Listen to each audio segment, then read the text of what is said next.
I would like to dedicate my next few interviews to the children of the world, especially the children who have learning challenges and may be a bit different than others in a very beautiful way. My first interview today will be with Miss Terry Brown. She is a teacher of children with Down syndrome on the autism scale and other children with other challenges. I will then be interviewing Cameron Moody next week, a mom, where she'll tell us about her beautiful son, Austin. And then the following week will be Brooke Grove to talk about her children who are very unusually intuitive. So I can't wait to share this to you. And as always, I dedicate these to my nephew, Trevor Nixon.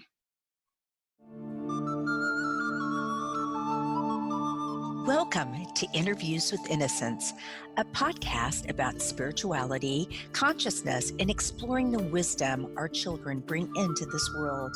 I believe that our very young children are our greatest teachers. After all, they're the masters of living in the present moment, bubbling in unconditional love, enjoying the messiness of life, and curious about the universe in all its dimensions.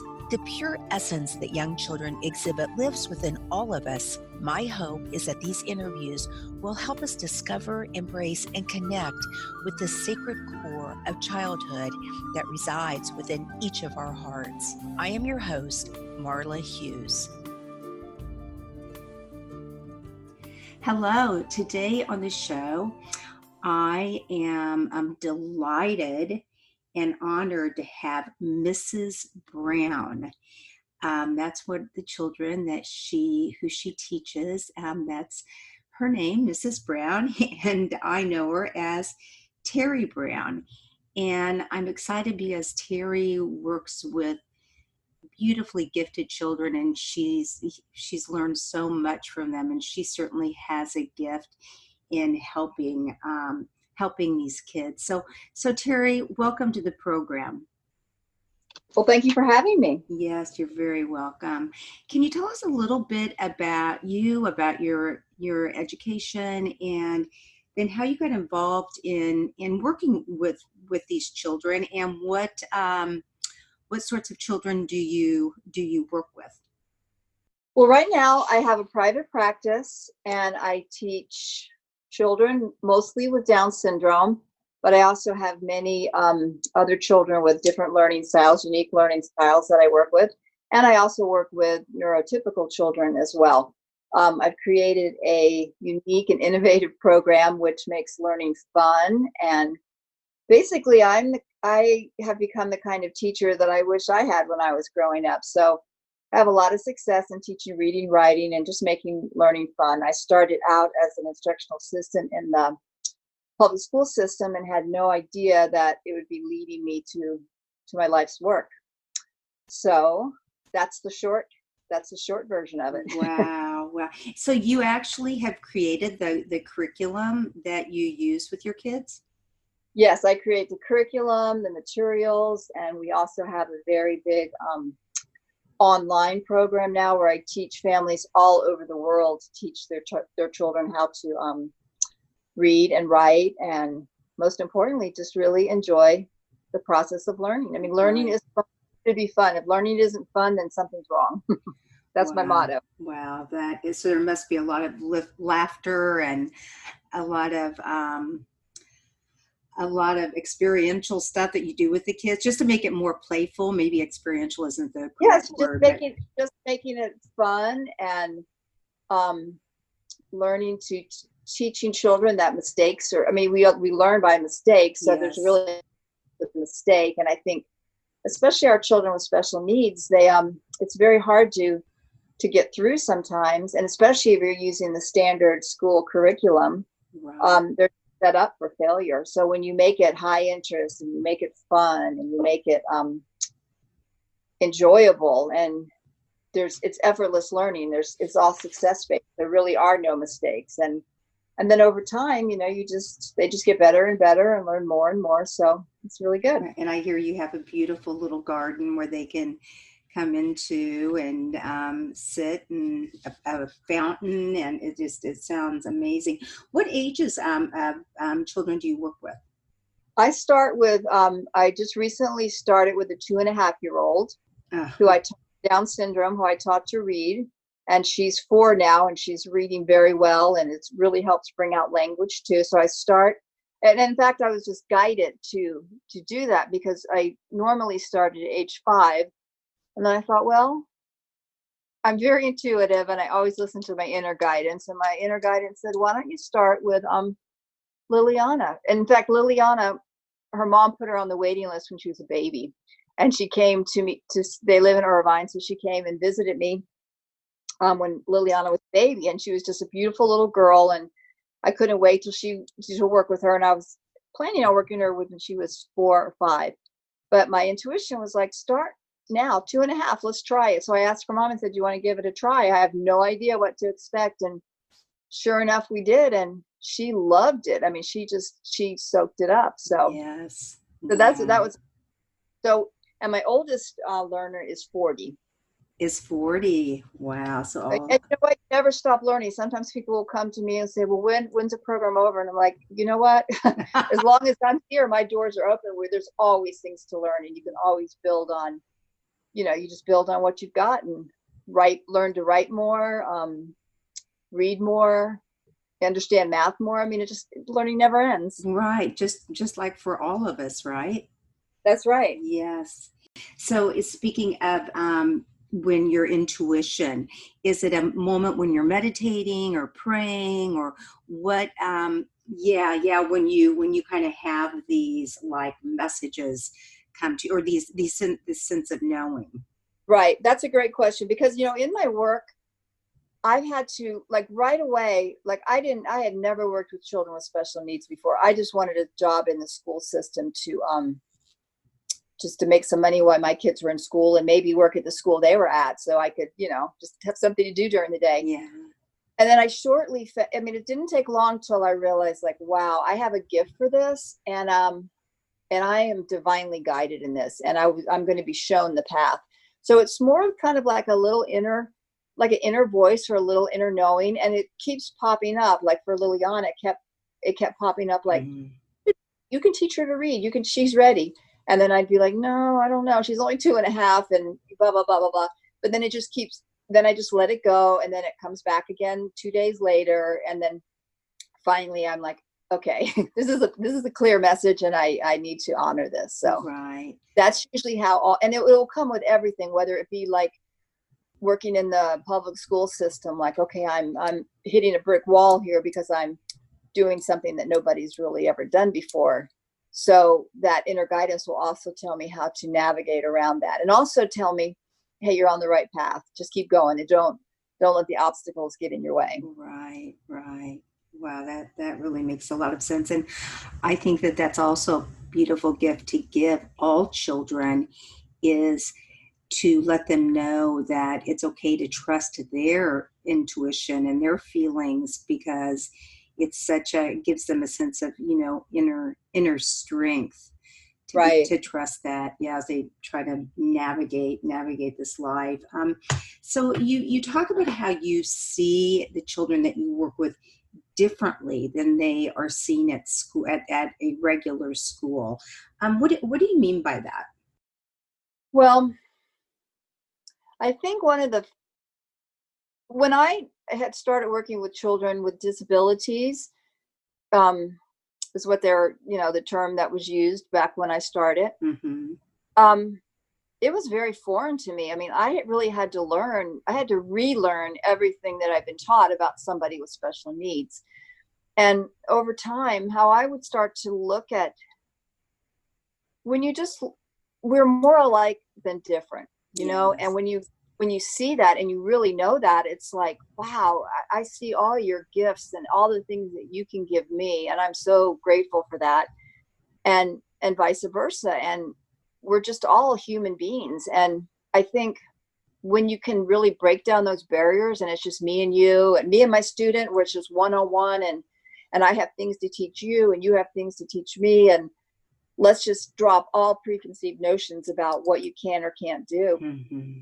That's when the magic happens. And that's, I think people have a hard time with that. And it came to me easily because it's a blessing that I get to work with so many kids day in and day out. So naturally over time, I just, learned this more and more as time went on. Right.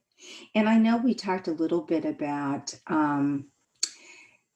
just how do you see that they've come into this world a bit differently? Do you feel like they're more sensitive and, because I've always believed that they're just on a higher vibration. Could you expand on that a little bit?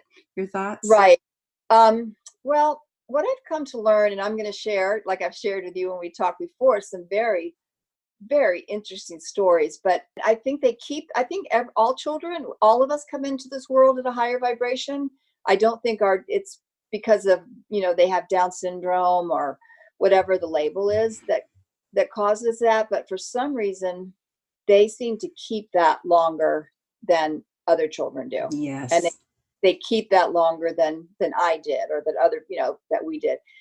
And then of course I've heard all the moms that come here. We have lots of talks over the years, and they say they see that in their child. They see that their child with Down syndrome is a little extra sensitive, and they are talking to people that aren't there, or they're seeing colors and they're seeing things. So I don't think I've met a mom with Down syndrome who hasn't noticed that about their child. Right.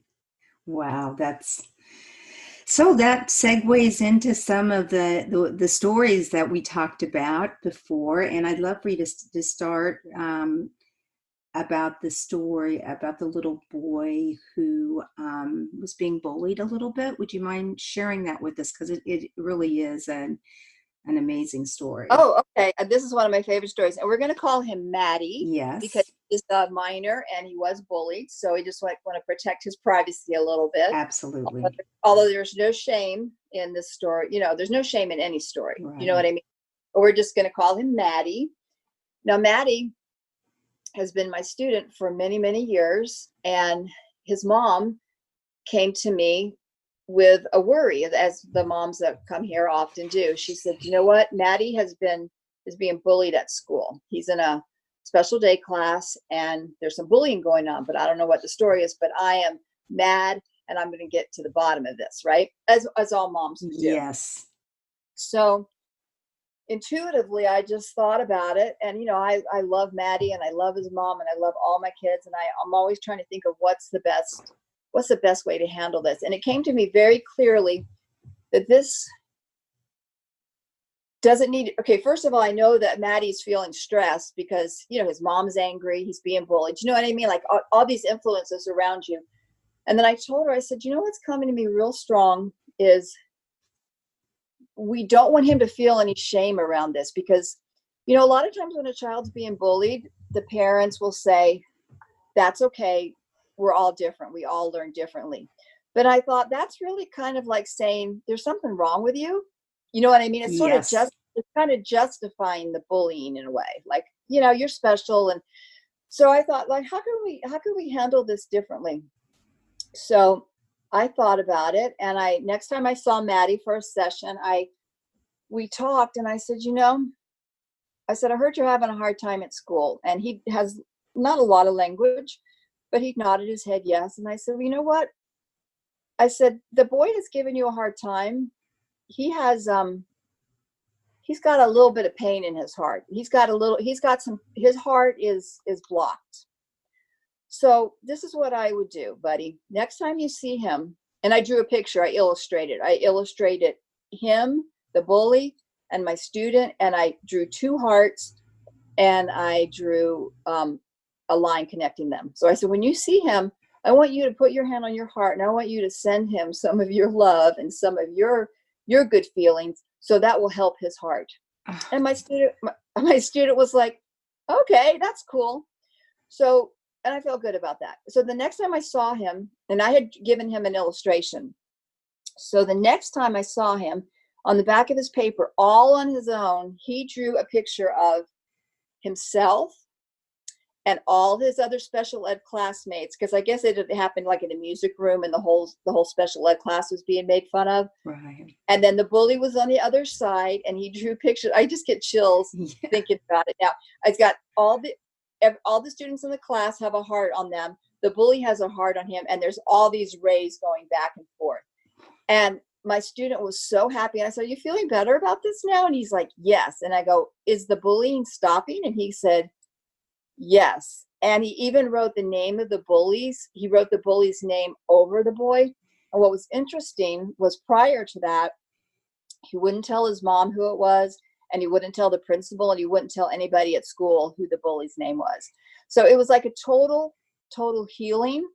And it was a perception shift in how can we, how can we handle these things that come up? And then I had to laugh because the mom, Maddie's mom, and I are very good friends, and I think we had recorded some of the conversations, and she said, she came in, she goes, "You know what? I sent this to the school principal." Like any loving mother would do. Yeah, and she's like, this is how we chose to deal with this. And I think the principal was actually relieved. He's like, "Wow, I like this," because instead of being on the defensive, like, we got to punish this bully and we got to take care of it this way. It's like, what a great way to handle it, and handle it with love. So wow. Well, so yeah, that's my favorite stories. And that is a great, and that the principal was so supportive and thought it was such a great idea. Now, I'm after hearing some of your stories, now I understand why everyone loves Mrs. Brown, which brings about a little girl, and well, I guess I can use her name is Emma. Right. Okay. So many years ago, gosh, this might have been, Emma is 16 now, and this was when she was maybe 3.5. She just started coming to me. And, I've always been open to and interested in the spirit world and such things. I find it fascinating. And I believe there's, a thin veil that connects us to everything. So my mom had just died, that I think maybe a week prior to this session. And Emma and her family, they're new students. I think this might have been her second session. And so my door to my house, I have a window so I can see, who's on the other side of it. So they had left. And now keep in mind, Emma's 3.5 years old. She has Down syndrome. She's not speaking yet. I mean, maybe she could say mom, but she wasn't really talking yet. Mm-hmm. So after they left, and this is I think my mom had just passed a week. So I was in grieving, but they were a new family. So I hadn't really spoken to them much about it other than, my mom passed. So anyway, they leave. I look out the window and her mom's knocking on the door, and I look through there and I look at her face, and the mom's face is just kind of like white as a ghost. And she's like, I just have to share this with you. And I'm like, "What?" And she goes, and outside in my porch, and still there on the bench is an angel. She goes, we were just leaving, and Emma tugged on me, and she pointed to the angel, and she said, clear as day, "Terry's mom." So, oh my gosh. So that was so beautiful, and so like, wow. And none of your kids call you by your first name either. No, and nobody calls me by my first name either. So it was just, it was quite apparent that my mom was in the garden right there telling her what to say. And so that was very special. Wow. And what a gift for you, right? And then her mom and I would talk, and again, she would say this was not really unusual for Emma to be seeing things that were, that we can't see. Mm-hmm. And that was my first experience with my learners having these kind of experiences. And then when I would start to talk to other moms about it, like I say, everybody would open up and go, "Oh yes, here, let me tell you this story. Let me tell you that story." Right. So that was the first experience like that here. And it was a wonderful one. And it was great because my dad, who does not really talk about such things or believe such things, he, sharing that with him gave him so much comfort. It really, it was so comforting to him. So the angels spoke through little Emma. Yes, yes. It's so touching and just so comforting. And I think it makes, or I don't think, I know it makes, even though that, these things are true, or at least in my heart, I know they are true. When you have a child, or really anyone that you personally know, and you experience it, then you're on a whole different level. And Right. yeah, I'm sure your dad felt that too, having such a personal connection. And can you tell us about Tanner? Okay, well, this is a good one. So, They're all good ones, Terry. they're all good ones. Yeah. So Tanner was a student of mine, and he passed away, I believe, coming on close to 3 years ago. Mm-hmm. So he was in the hospital for what they figured was just another trip to the hospital. They admitted him, I think, pneumonia or something along those lines. But anyway, he passed away in the hospital. The night he passed away, I learned about it shortly after he passed away, and I was in bed, and, of course, I was crying and very sad and grieving and just in disbelief that Tanner wasn't with us anymore. And then, oh my goodness, I'm just getting, I've told this story so many times, all these stories, and I still get chills every time I tell them. So I think it was maybe 10 minutes after learning about this, and I've never had an experience like this before, never, ever. But all of a sudden, I felt Tanner's presence. I didn't see him, but I felt him very, very strongly, like in my mind. And it was just the strongest feeling. And his face was so lit up. And he's like, Mrs. Brown, oh my God, this is great over here. That was just, it was so strong, like, whoa, like he was free, he was flying. It's like, this is the coolest thing ever. And I remember thinking, like, being happy, but also like, Tanner, could you give me a little more time? So it's been 10 minutes, I think I'm supposed to cry a little bit longer. Show me this. What a gift. So it was really nice because, he had a lot of friends that came here. So then I had to deal with my own grief over this. And then I had to be like sort of the leader to all of his friends and the parents that come here. So getting that sign from him right off the bat made it very easy for me to tell the children and to develop a story, like, not a story, but like, how do I explain death to children? How do I explain death in spirit? And that all came to me very easy too. I was able to make a sheet like I call them happy sheets, where they do their sheets where there's a picture of a body and basically showing that we all have a body and we all have a spirit, and that our spirit leads the body. So it laid itself out just for a beautiful lesson to explain what death is. And then it really put the children at ease, and it helped them understand, what death is about. Right. And so then should we just slip into like the other Tanner stories while we're here? Yes, I know something about Tyler and Tanner. Okay, so the mom is in the process. Tyler, she adopted Tanner, and she adopted her other boy. And so she from a foster home, has a teen boy named Tyler. And Tyler was in the hospital to have a sleep study done. And this was just real recently. And Tyler doesn't have a lot of language, but he speaks a little bit. And of course, he knows about Tanner because they talk about him often. But he's in the hospital room, and he looks out the door, and he starts waving. He's like, hi, hi. And then he goes, hi, Tanner. And his mom just is like, whoa, do you see Tanner out there? And he's like, yes, yes. So that was cool. And then when I saw Tyler at his next session, because now I'm so like cool about all this stuff, I can just talk. It's like, it's no big deal. I'm like, hey, I heard you saw Tanner at the hospital. And his face was just like, oh, you understand? He goes, yes, I did. And he was very excited that he saw Tanner. Wow. But so interestingly enough, and I happened to catch these on video because I was working with one of my students, and he's a little guy, and he's in his chair, and we're doing our word cards. And you can see he's looking at something and he's following something all around my house. But we're focused on our work, and I just, keep going. And then you see him laugh, and then you see him follow something all the way down the stairs and then next to him. And I'm thinking, so, and I had this conversation often with my mothers. Like, they're new to me, and I just don't even know how how do I say something to them? How do I bring this up with a parent? Right. I said, I don't know if you believe in angels. She goes, oh yeah, we believe in angels. And my son sees them all the time. Thank goodness, huh?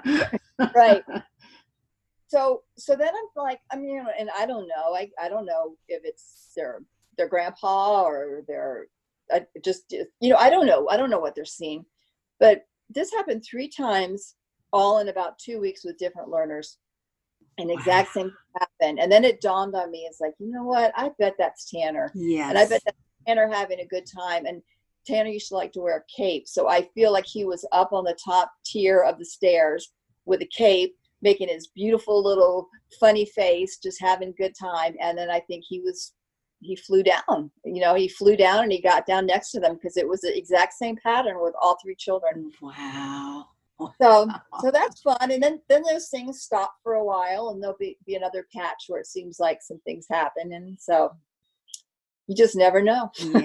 Yeah.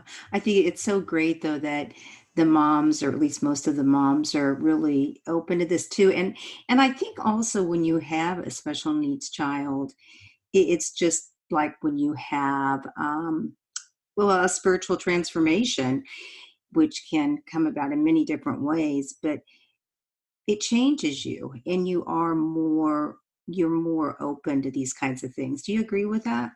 Oh yes, definitely. Yeah. And actually, you sent me a couple of those videos, and they are just magic, just magic. And if you'd like to share those, on the website, but I'm not sure. We can talk about that later. And then Austin. There's no really denying it when you see that, right? I know, there's no denying it at all. I watched each one about 5 times. I'm like, wow, this is so cool. Well, before we get into Austin, a quick another little story about a little girl that came here that's sort of in the genre of what we were talking about. And this one really, well, they all blow me away, but this one really blew me away. So this little girl, again, a new family, hadn't been coming here very long, and we are up in my office on the computer playing a reading program on the computer. She looks up and she said, "Who's that man?" And I'm like, I don't know, maybe my dad. I don't know who it is. So let's keep working. And again, I'm so used to that, it doesn't really jar me or throw me at all. So then I called her mom, I called her mom that night, and I said, I don't know if you're open to this, but let me just tell you what your daughter said. She's like, well, that's very interesting. Yes, I am open to that. So a week later, she calls me. Make a long story short, she tells me that her daughter asked her, the mom has a little tattoo on her arm. And the daughter said, what is that tattoo? She goes, well, this reminds me of my father who died, your grandfather. And she goes, do you want to see a picture of him?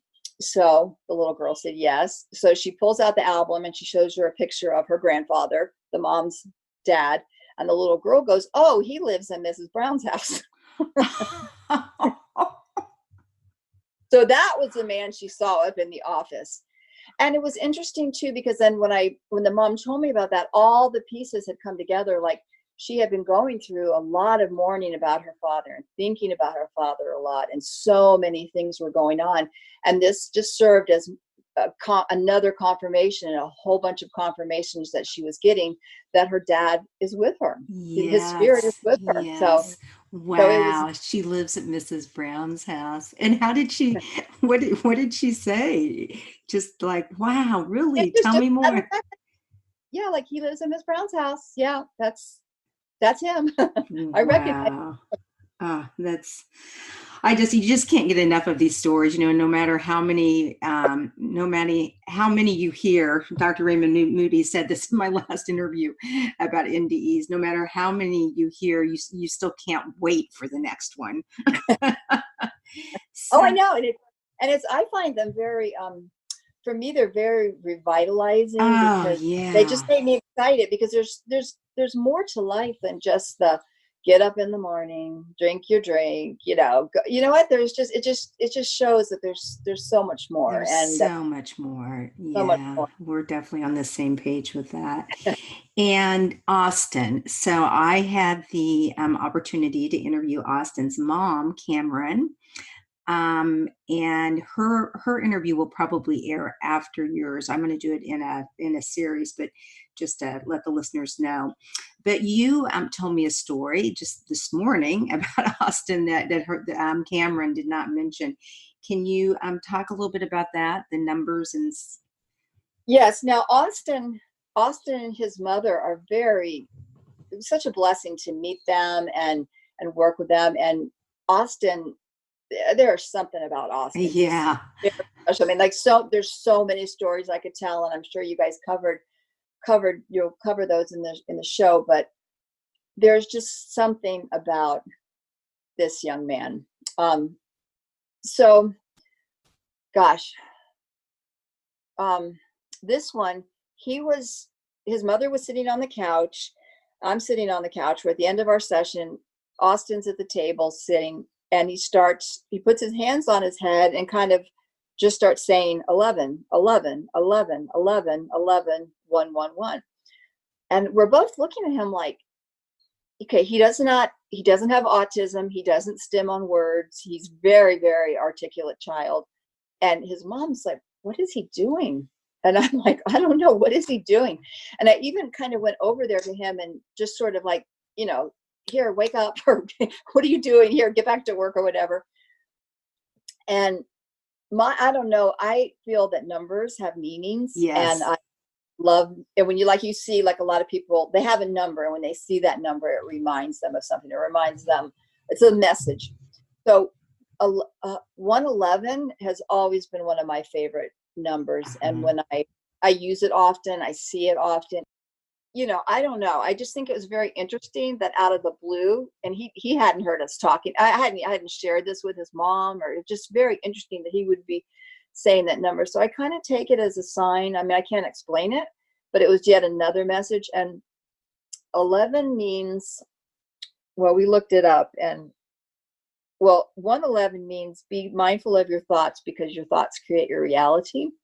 And 11, it means spiritually, when you see the number 11, spiritually, you're on the right path, and that your mission, there's a higher mission and a higher plan for you, and that you're on the right path. So it was quite an experience.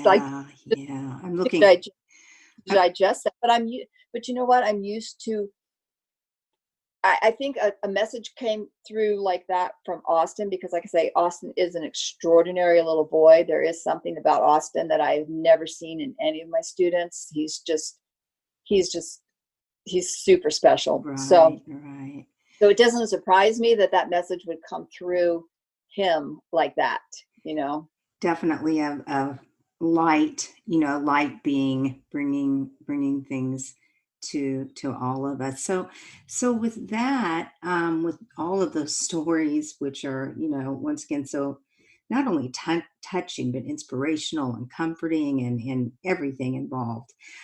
What have been the greatest lessons for you from working with these children? Well, the greatest lessons for me, I guess,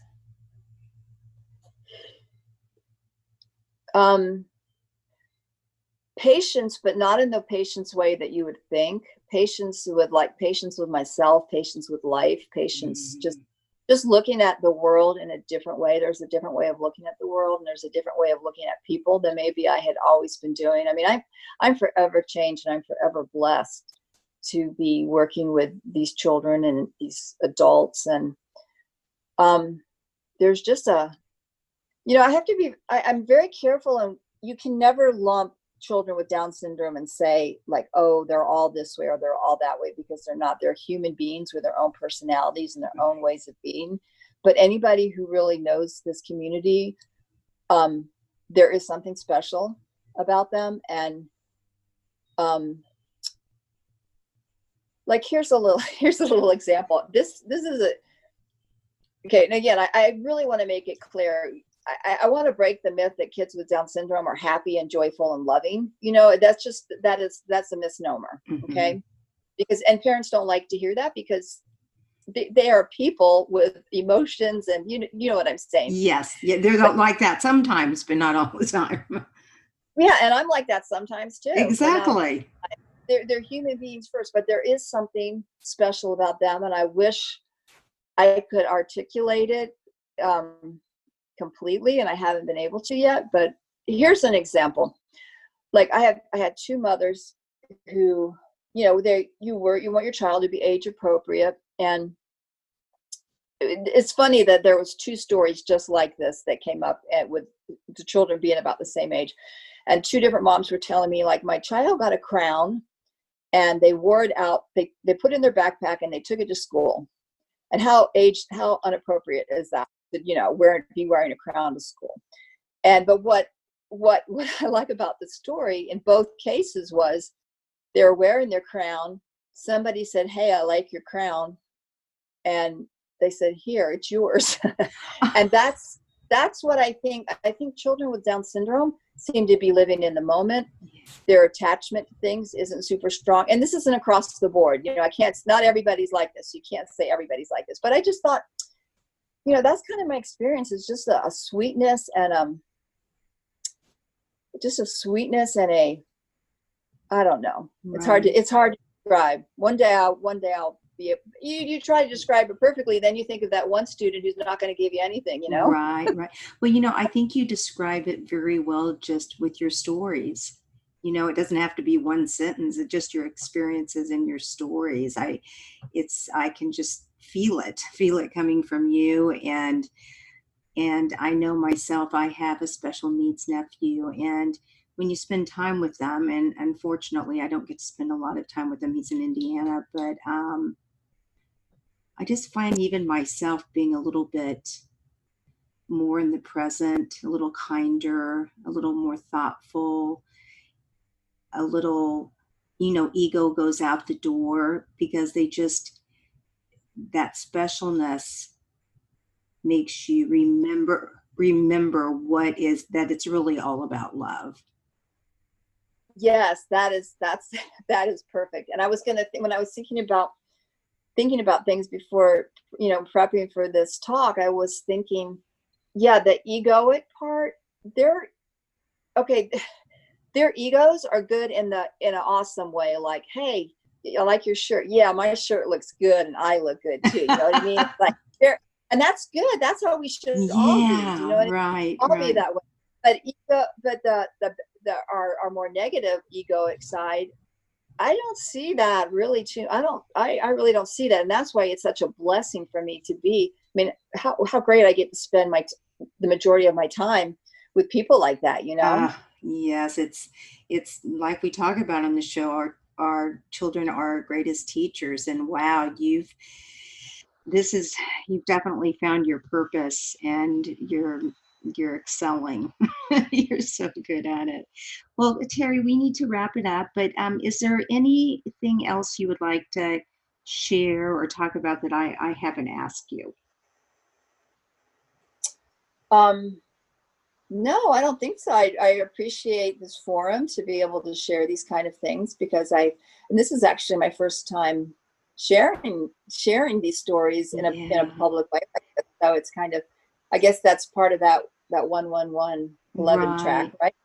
Well, this and this podcast is for people who are curious. It's not like you or I, not trying to convince anyone of anything. It's just really thought-provoking, and that's what my goal is to take a step back and really think about these things and how it can help us all be better, live this life a little bit more love and compassion. Right. So, yeah.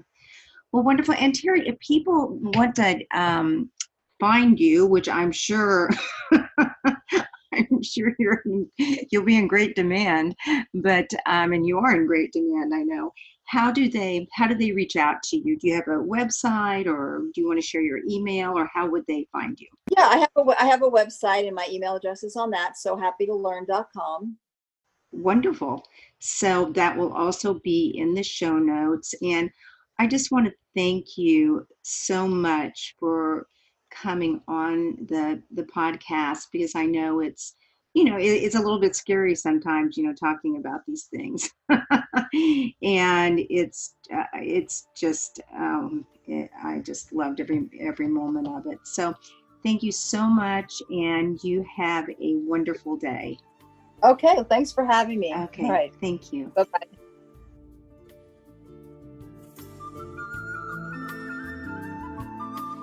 Thank you so much for listening in today. If you want to learn more about the show, you can find us at interviewswithinnocence.com and on Facebook or Instagram at Interviews with Innocence. Please write me a message, tell me what you liked, and let me know what else you would like to hear. I would love to hear from you. And if you liked what you heard, please leave us an iTunes rating and review. It helps other listeners find the show. Thank you.